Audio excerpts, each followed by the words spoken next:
mwezi wa kwanza mwaka wa 2026. Hawa ni jamaa ya Kinyamulenge ambayo imebakia pa mjini Uvira. Hawa iko sekirize hapa kwa iko sekirize hapa na serikali yetu ya Kongo ambayo imejitolea. Tunasema asante na karibu mara tena, wewe mpendelevu wa habari zetu za asubuhi, mchana na jioni. Na ukaribisha na moyo mkunjufu kwenye uchambuzi wetu wa habari za mchana wa leo, ikiwa ni tarehe 20 mwezi Januari mwaka wa 2026.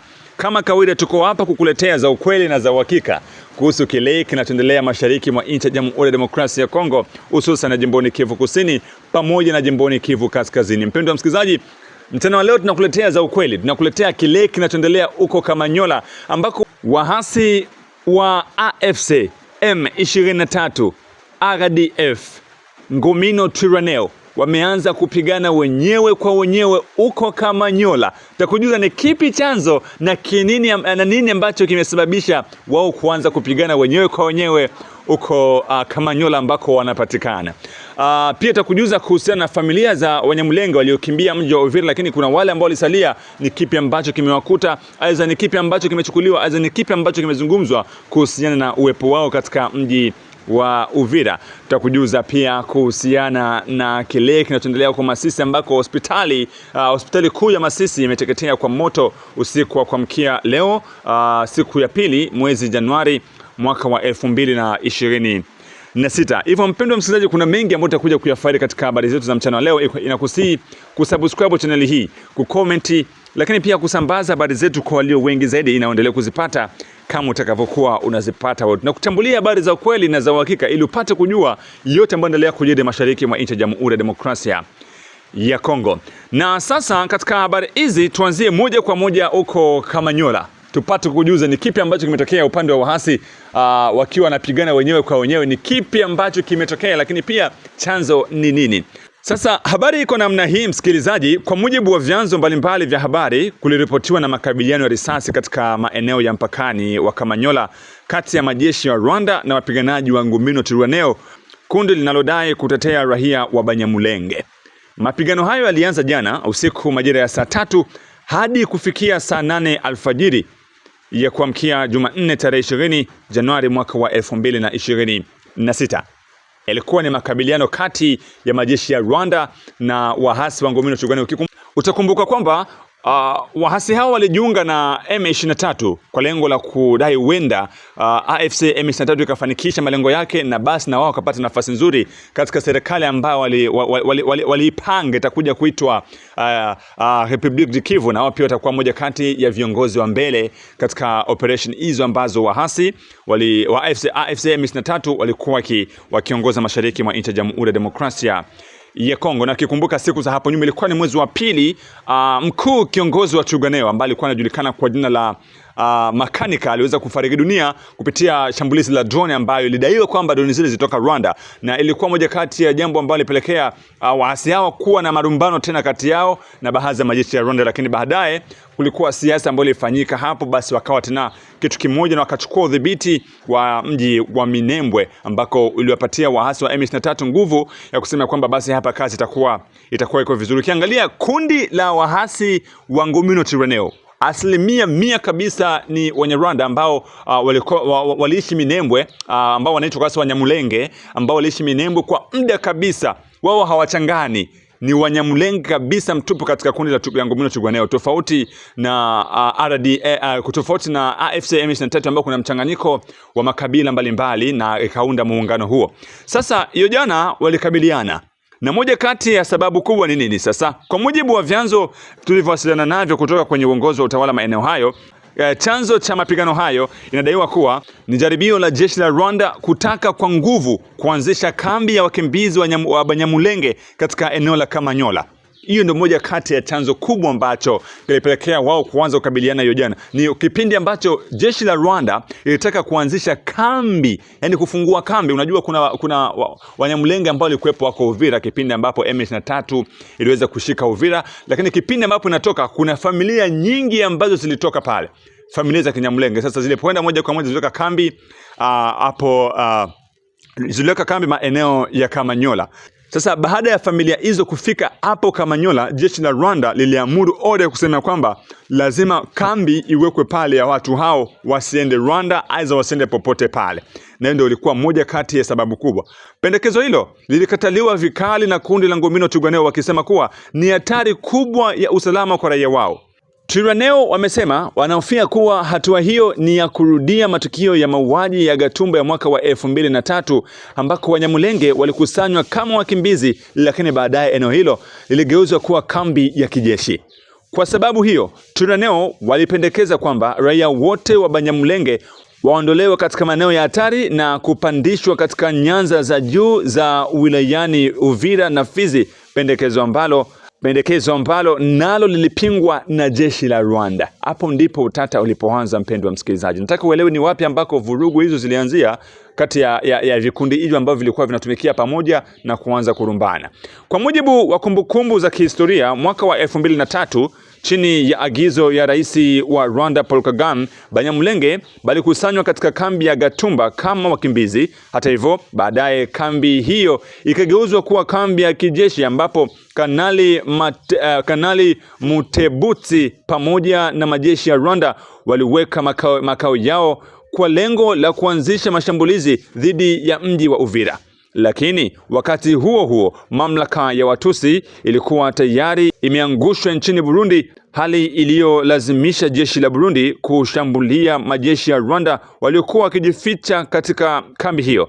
Hapa ndo mwanzo wa historia wa kwa nini Ngomino Twirwaneho ikatae tena kuwekwa sehemu moja kama kambi. Wanakumbuka tukio ambalo lilitokea mwaka wa 2003, kipindi ambacho Rwanda iliamuru Wanyamulenge wote waweke sehemu moja ambayo inaitwa Gatumba, na baadaye sehemu hiyo ikakuja kubadilishwa kuwa kambi ya majeshi. Sasa kilichofuata hapo, mapambano yalipoanza, kambi hiyo ilishambuliwa na raia wengi wa Kinyamulenge walifariki dunia, na hapo ndipo chanzo ambacho wahasi wa Ngomino Twirwaneho wamekataa hawatobaki hapo, na mwanzo wa mapambano yakaanza hivyo. Lakini kwa mujibu wa vyanzo hivi, leo hii Paul Kagame anatumiwa katika kuwarudisha Wanyamulenge katika kosa hilo la kihistoria, jambo ambalo Twirwaneho wanasema hawawezi kukubaliana nalo.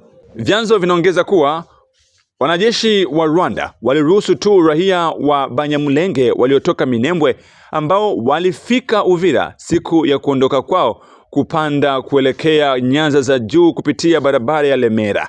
Hata hivyo, Banyamulenge waliokuwa tayari wanaishi katika mji wa Uvira wamezuiliwa katika uwanja wa Ruzizi kwa madai ya kwamba Rwanda inataka kuwapeleka katika kambi ya wakimbizi inayopangwa kuanzishwa hivi karibuni huko Kamanyola.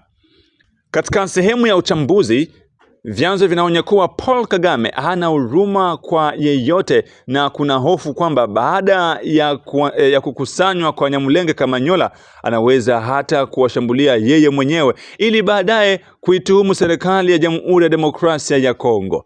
Kwa mujibu wa uchambuzi huo, Paul Kagame yuko tayari kufanya lolote, hata kufikia kuwatoa kafara Watusi wote, ili mradi tu aendelee kudhibiti na kushikilia ushawishi wake mashariki wa nchi ya Jamhuri ya Demokrasia ya Kongo. Hiyo sasa ni kufuatana na wachambuzi, mpendwa msikilizaji. Lakini hadi sasa hakuna taarifa rasmi kutoka kwa mamlaka ya serikali au ya Rwanda au MONUSCO kuhusu mpango huo. Wananchi wanaendelea kuishi katika hofu huku wakisubiri ukweli kamili juu ya hali ya usalama katika eneo la Kamanyola. Sasa mpendwa msikilizaji, hayo ndio mambo ambayo yametokea huko Kamanyola, na mpango ambao uliopo Kamanyola kwa sasa ni kufungua kambi ya familia zile za Kinyamulenge ambazo ziweza kukimbia katika maeneo ya Uvira na sehemu zingine ziweze kukaa hapo. Sasa kuna uchaguzi ambao unafanywa hapo. Kuna aina mbili ya Wanyamulenge, kuna wale ambao wanapatikana Minembwe, lakini pia kuna wale ambao walikuwepo wako Uvira. Sasa wale ambao wanapatikana Minembwe walipandishwa moja kwa moja sehemu za usalama.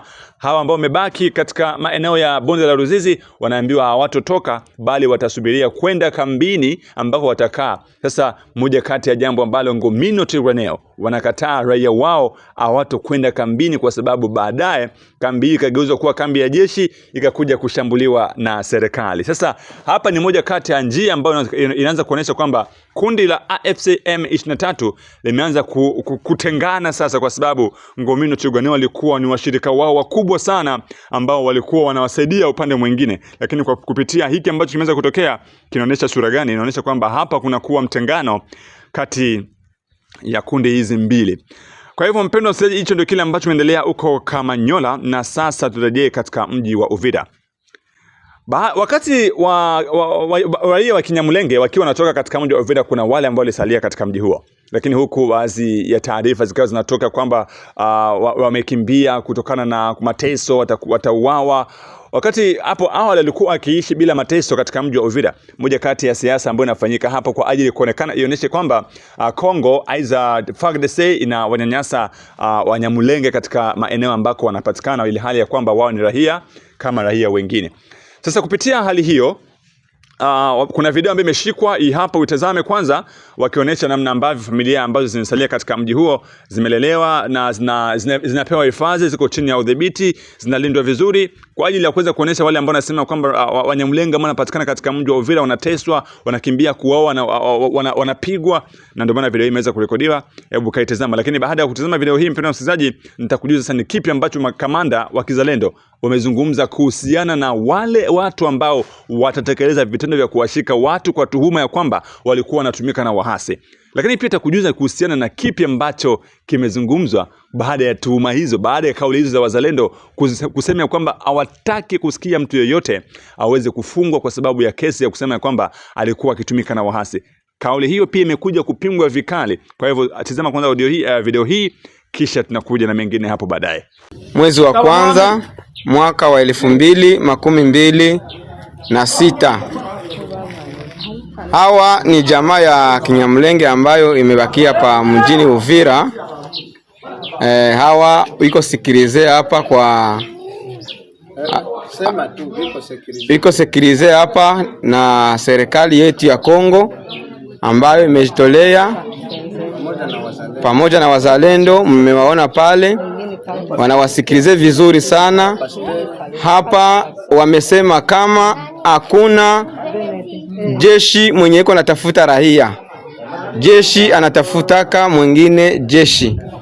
Mtu ambaye watashika na silaha, huyo ndiye watatafuta. Lakini kwa ule wote akuwe raia wa Kinyarwanda, wa Kinyamulenge, mwenye tapatikana hana silaha, huyo ni mtu ambaye atakuwa sikilize kama wengine wa raia wenye wanakaa hapa Uvira. Hao watu ambao wanawasikiliza hapa, tuko na coordination ambayo inasimamia operation ya Sud Kivu, mkiwemo komanda opérationnel Rufa de Rufa, mkiwemo Kinise 1 akiwa ndani. Hao njo ambao na watu wa serikali ambao wamewasikilize mzuri. Hao ndio mnawaona hapa, wiko garde mzuri, hakuna shida yoyote, na kila mtu ajisikie kama iko huru na iko nasikilize ya mzuri. Asante sana.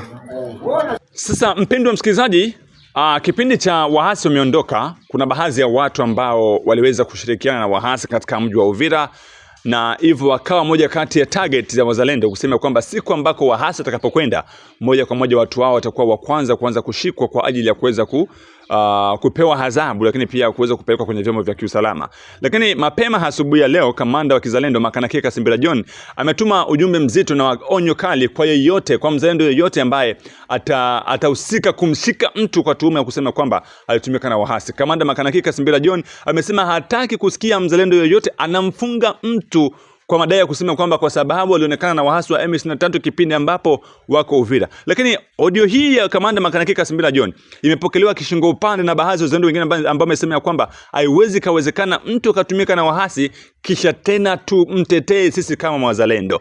Basi sikiza kwanza kile ambacho Makanaki Kasimbira John aliweza kuzungumza. Baadaye utakuja kusikia kile ambacho wazalendo wa Kabare pia na maeneo mengine amezungumza kuhusiana na kile ambacho Makanaki amekizungumza kusema kwamba raia waliotumika na wahasi, raia ambao walionekana na wahasi wasifungwe, wasifanywe kitu chochote kile. Ni mimi kiongozi Makanaki Kasimbira John, please RFI, ndio na wasalimia Kwa muda ule tuko sikia kwanza, napenda kuwapatia message wa viongozi wetu wa wazalendo. Vraiment na wasi sana kama vile wa viongozi ya wazalendo, na wasi sana kuanzia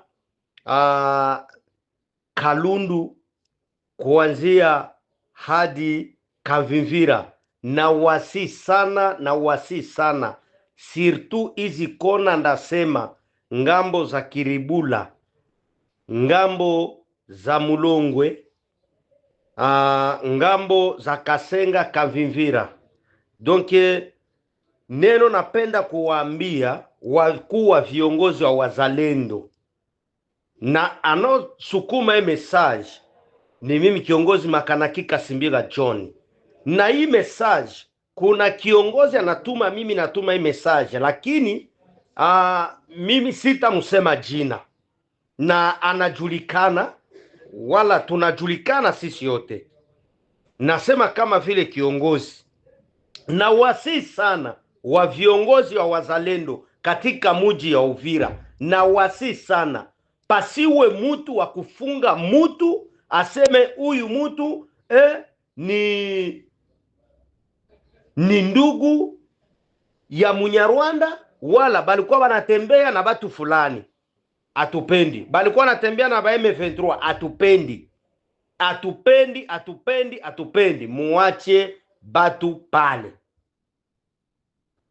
Ule adui ye peke atakimbia, ule anajijua ni adui atakimbia, ule anajua ni mubaya atakimbia. Hapana kuvamia mutu aseme kama kuko mutu alikunywa pombe kwake, jule mutu alitoka aseme umfunge. Unaenda mulupango ya batu, unanyanganya gari za batu, unabeba beats, unabeba masahani. Kama kwako ona masahani, rudisha masahani ya batu. Kama una gari, rudisha gari ya batu. Kama una gari ya kutembelea, omba msaada ya gari, batakupatia. Hapana kubomola lupango ya batu, mbebe gari za batu. Yoyote kiongozi wa mzalendo, na wasi sana muache kufunga batu. Na wale wanamuke wanafungiwa pale muaveni Kale ngambo ya Yulu, wafunguliwe kuharaka sana. Na si hao wa viongozi, kiongozi Kuruninga, kiongozi Landa Bango, kiongozi Komanda de Ville Mika, kiongozi na Mtaga, na wasi sana kuharaka sana mufuatilie hizo dossier katika muji ya Uvira. Mukutanane kuharaka sana juu na yuwa mwisha zungumuza.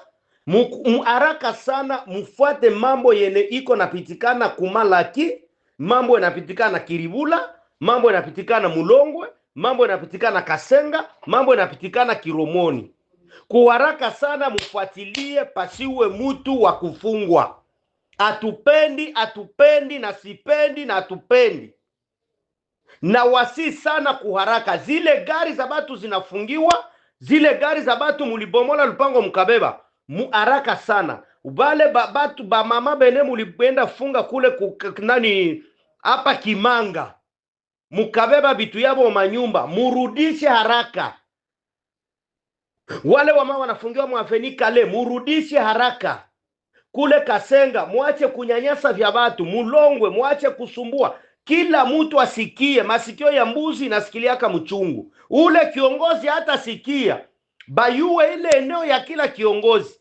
Watafuatilia wala tutafuatilia, kila mtu atasamba peke yake. Muache gari za batu mumalupango na amani. Kama una pesa kuuza gari, lomba gari utembelee ndani huko kiongozi.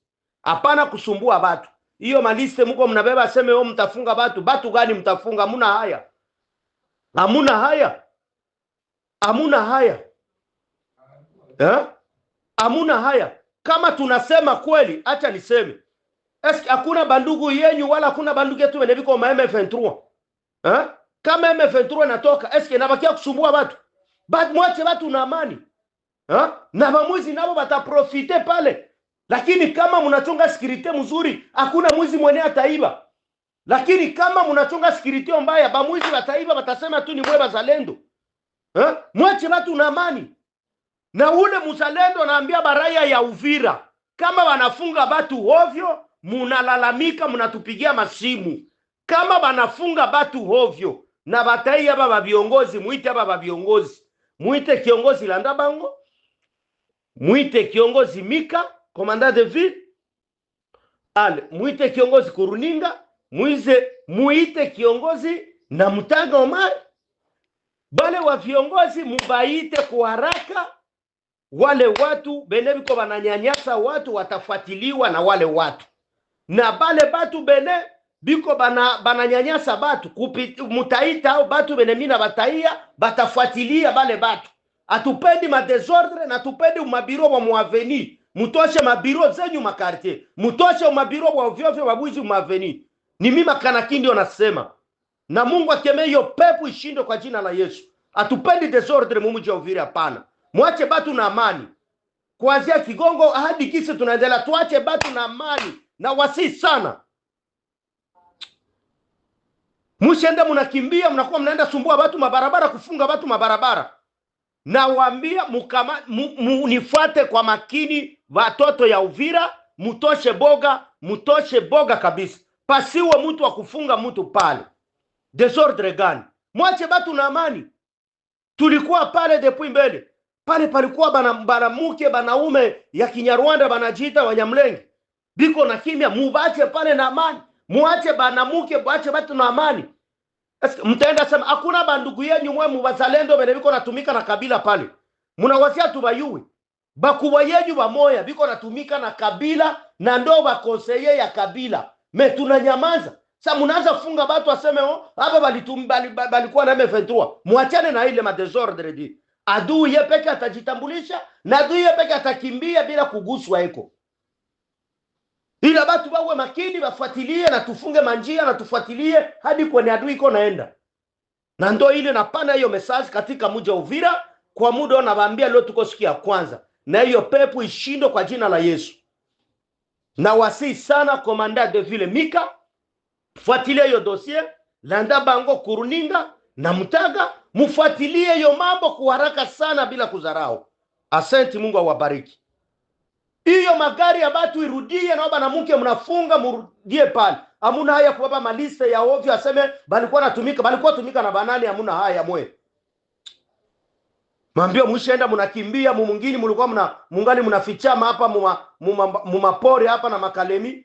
Tunafika saa mwingine na kwa mambio kwenda funga batu amusikii haya. Nategemea kama umesikia kile ambacho Makanaki Kasimbira John ameweza kukizungumza. Sasa upande mwingine wazalendo wa upande wa Kabare wamepokeaje swala hilo? Wamesema kwamba hilo swala aliwezi likawezekana.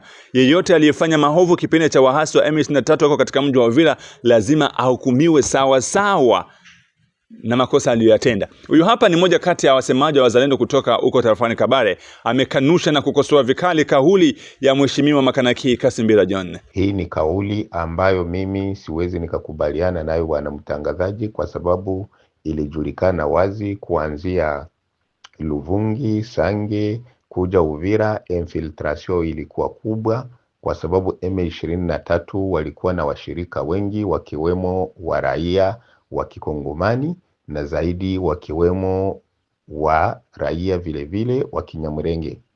Ndugu yangu bwana mtangazaji, kama tunavyojua na kama katiba inavyosema, msaliti yoyote ule anayejulikana kuwa yeye ni msaliti lazima aripotiwe kunako vyombo vya sheria, lazima apite kunako mahakama, kwa sababu hatuwezi tukakubali kujua ya kwamba huyu mtu alikuwa na uhusiano na adui, huyu mtu alishiriki katika aggression, huyu mtu alishiriki katika pillage ambayo imefanyika, alafu isemekane ya kwamba huyo mtu hatakiwa kuulizwa. Hapana.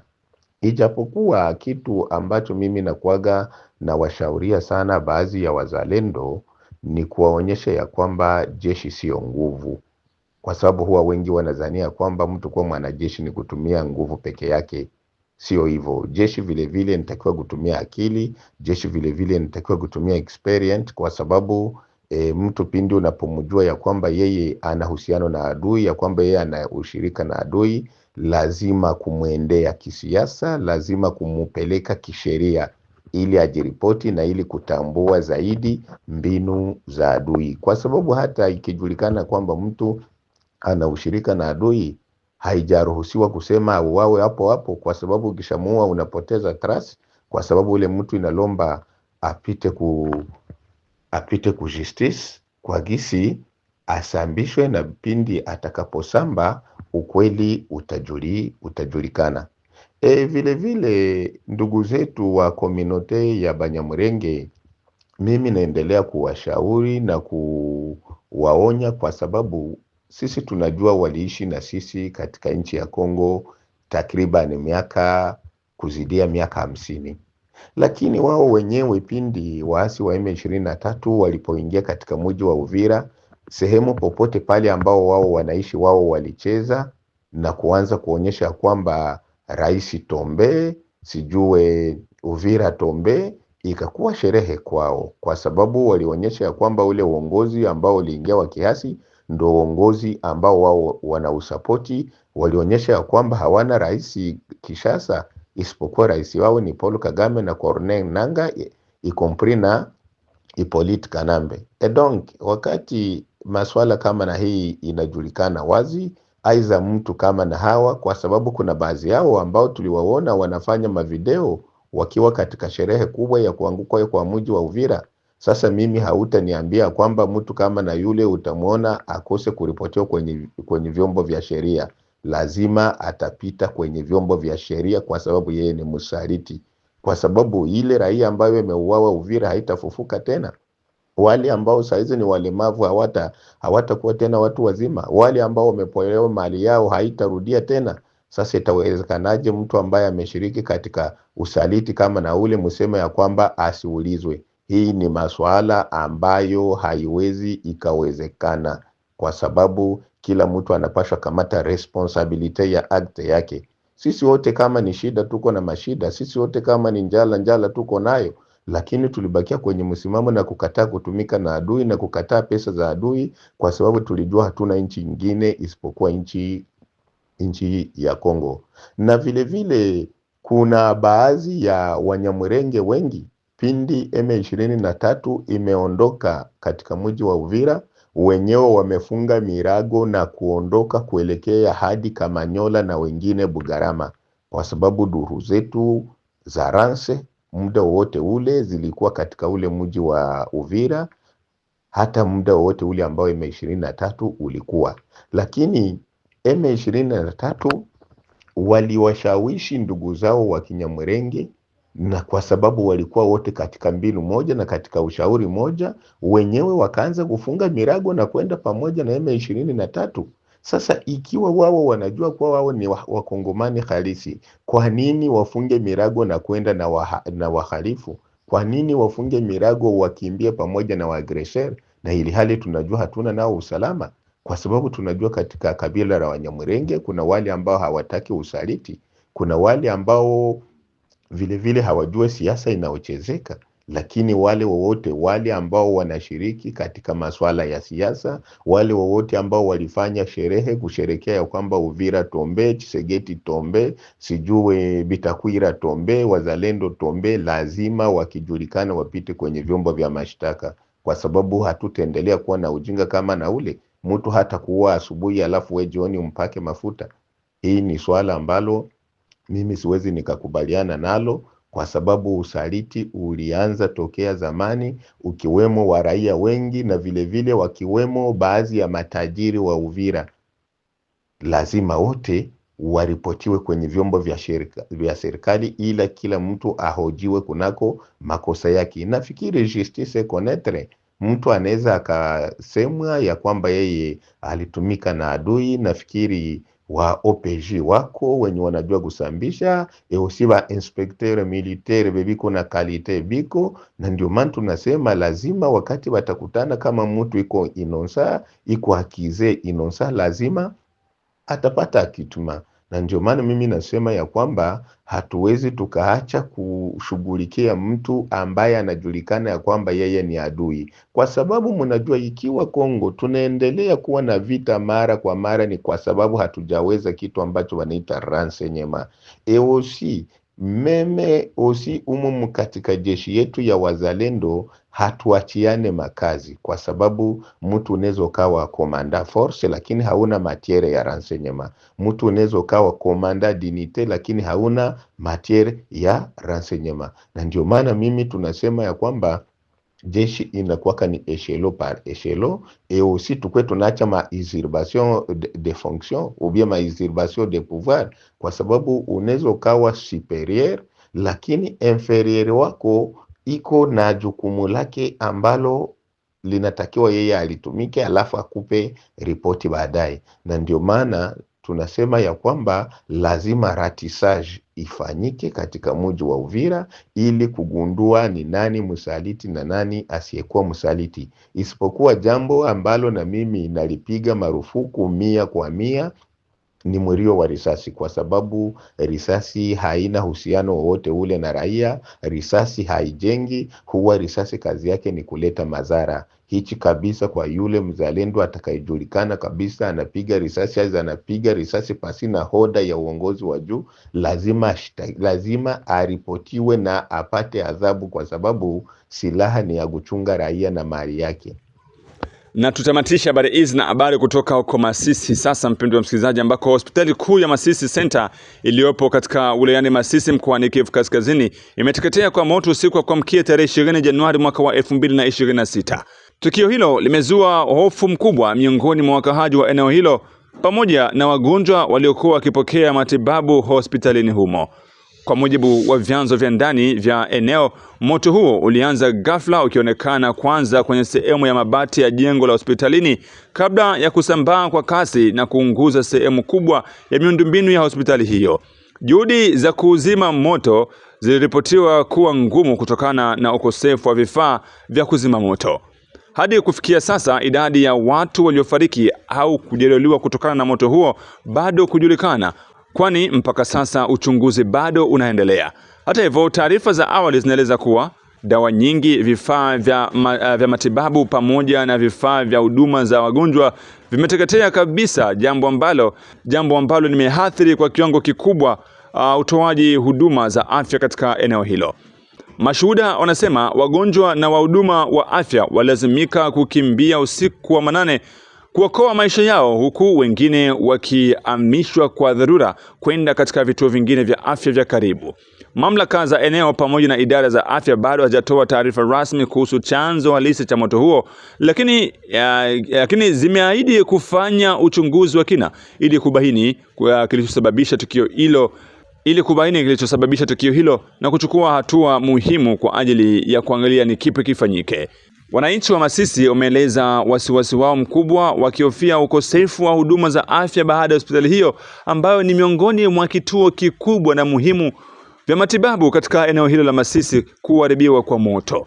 Mpendwa msikilizaji na mtazamaji wetu, ni hapo ndipo tunaweka nukta katika habari zetu za mchana wa leo, ikiwa ni tarehe 20 mwezi Januari mwaka wa 2026. Na kuomba kusubscribe ili uendelee kupata habari hizi moja kwa moja katika habari zetu hapo baadaye, tena kuomba uwe nasi ili upate kufahamu ni kipi ambacho endelea kujiri mashariki mwa nchi ya Jamhuri ya Demokrasia ya Kongo. Hii ni Amani TV Media na mimi ni mtangazaji wako Ramsey Ramadhan. Nasema asante. Tukutane tena katika habari zetu za hapo baadaye. Kwaheri.